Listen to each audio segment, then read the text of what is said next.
The Gin qui est un film de Justin Powell et David Charbonnier. Ouais, The Gin qui est un film de Justin Powell et David Charbonnier avec Ezra Dewey qui avait participé à leur précédent projet The Boy Behind the Door. Vous allez me dire, 2 films en à peine un mois d'écart? N'est-ce point bizarre? Eh ben non, parce que The Boy Behind the Door aux US il est sorti en 2020 et The Gin il est sorti en 2021 aux US. C'est tout. C'est aussi simple que ça. L'abondance de Firestarter est sortie et c'est réalisé par Kelly Thomas, vous savez The Vigil. Donc je balance une petite info puisque ça l'info sortira pas dans les infos de Mortomega avant quelques temps. En vérité, n'êtes-vous point content qu'ils se retrouvent les 2 réalisateurs, en plus avec Ezra Dewey qui avait joué le second rôle, vraiment second rôle, le deuxième personnage le plus important de The Boy Behind the Door, et là il joue le premier rôle. C'est très bien quoi, mais je suis dégoûtée que l'acteur du premier ne soit pas venu. Lonnie Chase. On va regarder. Lonnie Chase, je crois qu'il s'appelle. Lonnie Chase qui s'appelle, je pense. Non, pas Lonnie Chad.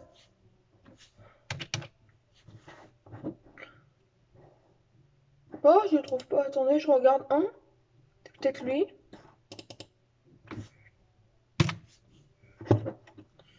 Non. Bizarre.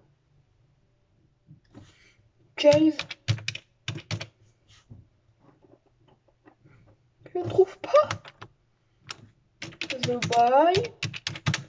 Non, en fait, pas, on reprend bientôt. Bein. Ah, voilà. Lonnie Chavis. Mais si, c'est le gars sur lequel j'étais. Et ils m'ont même pas proposé The Boy Behind the Door. Si, c'était le gars sur lequel j'étais. Lonnie Chavis. Ah ouais, c'est bien lui. Il a joué dans The Boy Behind the Door. Passons à la critique.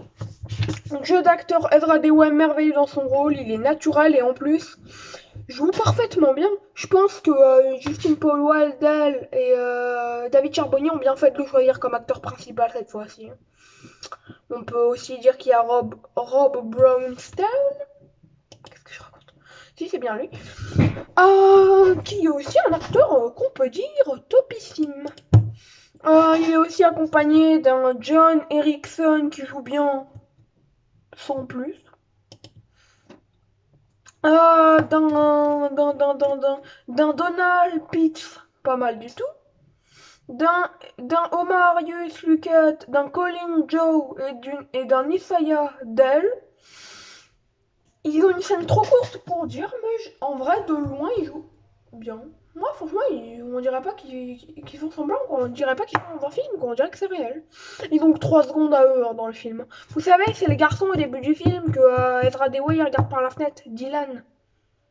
Voilà. Et il y a un autre personnage joué par Gilbert Daniel, la déménageuse, a priori, que je n'ai pas trouvé. Je l'ai pas trouvé dans le film, j'ai recherché, j'ai passé en accéléré après non pas après mon visionnage du film, mais pendant le film, je regardais les noms d'acteurs, je m'étais posée et j'ai passé en accéléré tout ce que j'avais vu. J'ai dit la déménageuse elle est censée arriver au début. J'ai dû la louper, à moins que ce soit celle parce qu'il y a quelqu'un avec le père, mais qui est flouté. Enfin, c'est flouté, l'arrière-plan est flouté. Voilà.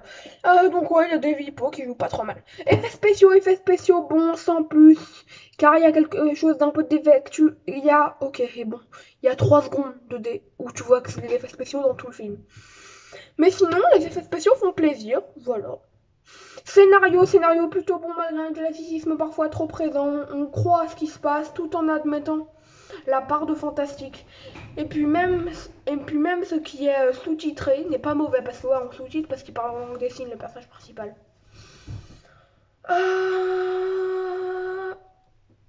Ce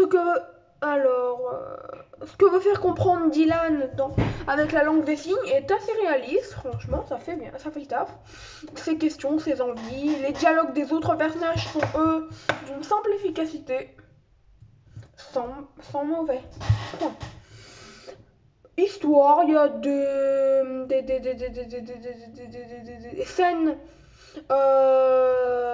vachement classiques dont le film ne se joue pas. C'est ça le problème, le film ne se joue pas des scènes classiques.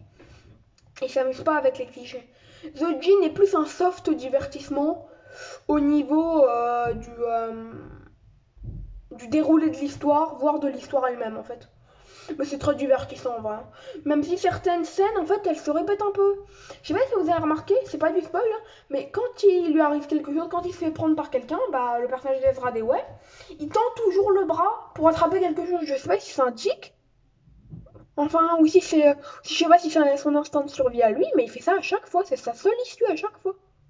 Chaque fois, il prend un objet, il prend un objet, il prend l'objet qui est à côté, il tire son bras, et je fais ceci, et je fais cela. Voici mon mug bouillon, voilà, je viens de voir qu'il était dans l'écran. Bah voici, le voilà, mon mug bouillon.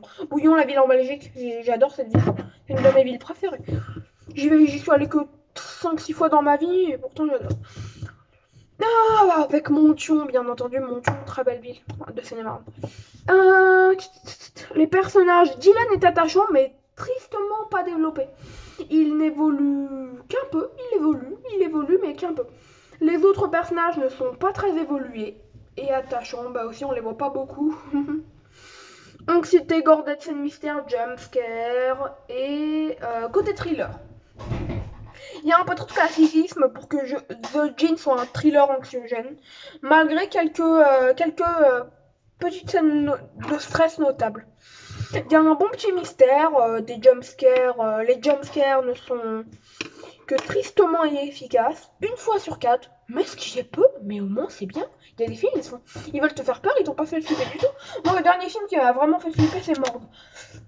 The Gin, c'est plutôt soft. J'ai dû flipper une ou deux fois. Enfin, flipper. Non. En vrai, j'ai faire ça, mais en vrai, j'étais. Voilà. Alors, on continue. C'est tout. Hein. Ça fait flipper une seconde. Morgue, ils arrivent à le faire, mais vraiment, un jumpscare sur 2, ça marchait sur Morgue. Alors que là, c'est un jumpscare sur 4. Ce qui est pas ouf. Voir quand même 9 jumpscares sur 10 avec Morgue. Voilà. La fin, sans spoil, je vous dis. Toute fin plutôt bonne, c'est pas la fin du siècle, voilà, c'est pas l'ending du siècle, mais ça va. Ciao. Ma note sur 20 sera d'ailleurs je vais noter le film sur IMDb. Ça sera 6 sur 10 en tout cas. J'ai pas envie de mettre un 12, j'ai envie de mettre un 13.